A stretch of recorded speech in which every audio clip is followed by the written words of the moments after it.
Subling Gidasig sa nagunang magbalanday sa Archdiocese of Ozamis sa Matag Pamilya nga Mosulod nga Maghiusa kompleto nga mosulod sa Purta Santa nga limutang sa Metropolitan Cathedral sa Immaculada Concepcion sa Nagbayan sa Ozamis. Kini ang pagdasig ng Archbishop Martin Sarmento Mawa DD sa Matag Pamilya nga kompleto nga mosulod sa Purta Santa ang bana o ang asawa o mga anak. Kini ato sa paghandom sa pagbunyag ni Ginoong Jesus sa kagapon na Gidasig sa Arsobispo ato sa Santos Gamisa nga gipahigayon kagapon adlaw Domingo din sumapa sa Arsobispo nga sa panahon sa Pasko ang Ginoo nagpanayag sa iyang tinuod nga pagkadiyos o nga pagkatao. Siya ang Ginoo nga nagpagkatao o nga pagbunyag ni Jesus nagpanayag sa dakong yubileo sa kalipay nga naa ang pag-alim o kagawasan o nga paghatag og justisya aron nga mahimong kinabuhi sa tanan nga nasod kay mauman kini ang misyon sa Ginoo. Hinungdan nga ang kabugdaan sa tao mauban man ngadto sa Ginoo sumapa sa Arsobispo aron makabalik ang tao ngadto sa Ginoo.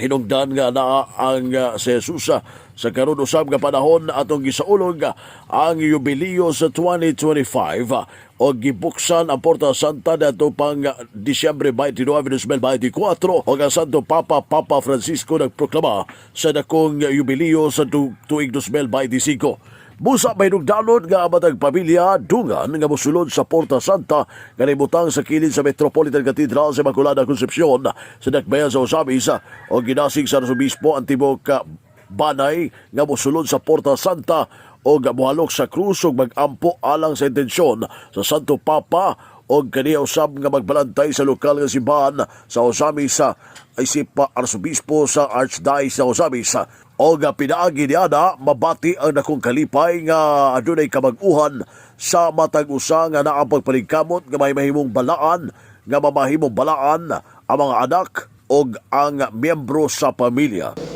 The mission of Jesus, as shown in his baptism, is to bring justice because by nature, human person belongs to God. We belong to God.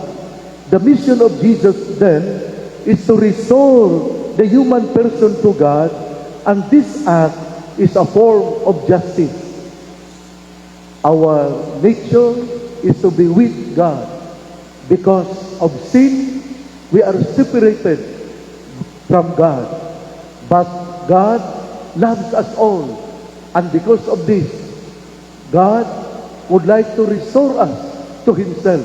And so He sent His Son. And that act is an act of justice. Because what is due to us is restored to us by the death of Jesus on the cross. Duga pa na Archbishop Humawad nga iyaw sab nga giampo ang pamilya nga dili kompleto nga mosulod sa Porta Santa. Nagdasig kini nga iampo ang matag pamilya aron nga anaa ang kalinaw sa matag banay. Busa iya gidasig ang matag pamilya nga kompleto Maghiusa diha pagsulod sa Porta Santa nga nahimutang sa Metropolitan Cathedral sa Immaculada Concepcion sa Nagbayan sa Ozamis. Anang tibig main payag sa nagunang magbalanday sa Archdiocese sa Ozamis. That as a family, you enter the holy door, kiss the cross, and pray one Our Father, one Hail Mary, one Glory Be, for the intention of the Holy Father, and also for my intention. And believe me, there will be great joy. You will be lifted up as if something is happening to you interiorly. Your entrance to the Porta Santa is a great manifestation of your desire that as a family you want to be holy. The father, the mother, the sons and daughters enter the holy door to make the family holy.